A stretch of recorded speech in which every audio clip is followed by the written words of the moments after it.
کہ حضور صلی اللہ علیہ وسلم نے فرمایا جب میت کو قبر میں رکھا جاتا ہے تو اس کے پاس سیاہ رنگ والے اور نیلی آنکھوں والے 2 فرشتے آتے ہیں اور اس کو اٹھا کے بٹھاتے ہیں. باقی حدیثوں میں 3 ہی سوال ہیں، لیکن اس حدیث میں حضور نے فرمایا انہوں نے بس میرے بارے میں ہی پوچھنا ہے اٹھا کے، بس میرے بارے میں صرف یہ پوچھنا ہے بتا مدینے والے محبوب کے بارے میں دنیا میں کیا کہا کرتا. حضور فرماتے ہیں میرے بارے میں پوچھا جائے گا. وہ کہے گا کہ ان کے بارے میں کیا پوچھتے ہو؟ اشہد ان لا الہ الا اللہ واشہد ان محمدن عبدہ ورسولہ.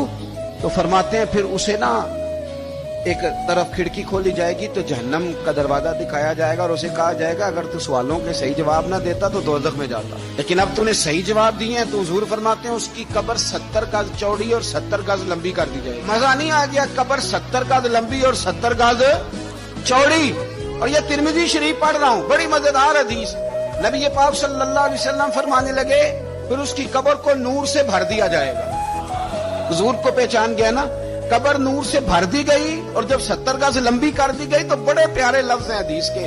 حضور فرماتے ہیں وہ بندہ پھر فرشتوں سے ایک بات کہے گا، قربان جائیں. حضور فرماتے ہیں وہ مردہ وہ جو قبر میں پہنچا ہے جب اس کی قبر کو یہ شان ملتی ہے تو فرشتوں سے پتہ کیا کہتا ہے؟ کہتا ہے میں گھر نہ دسا وہاں جا کے، یہ ذرا گھر نہ بتاؤں دوڑ کے، یہ ذرا میں اپنے گھر بتاؤں بھاگ کے کہ اللہ نے بڑی خیر کر دی. اپنی اماں نو دسا وہاں، میں بچوں کو بتا کے آؤں کہ موج بن گئی ہے، میں بتاؤں اپنی بیوی کو، بتاؤں اپنے بہن بھائیوں کو، میں کار نہ دساواں. قربان جائیں میرے رسول کریم. فرماتے ہیں فرشتے اس سے کہتے ہیں نہیں تو کسی کو نہ بتا، نم کا نومت العروس، تو اس طرح سو جا جس طرح پہلی رات کی دلہن سویا کرتی ہے. وہ بڑے چاؤں میں سوتی ہے، وہ بڑے پریم میں سوتی ہے، نئی زندگی کا آغاز ہوتا ہے تو سوتی ہے.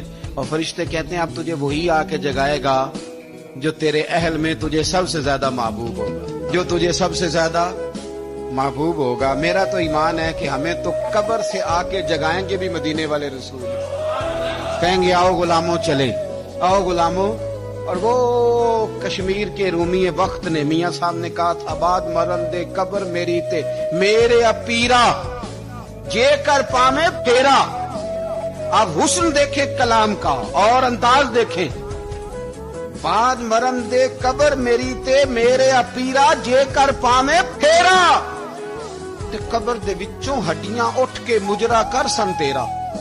ایک دفعہ آ تو صحیح، میں لوگوں کو وجد کر کے دکھاؤں گا. دیکھو نا وہ آ جائے، وہ آئے ہیں میرے مزار پہ. آج دیکھو ذرا رنگ تو دیکھو کس طرح نرالا اور انوکھا ہو گیا.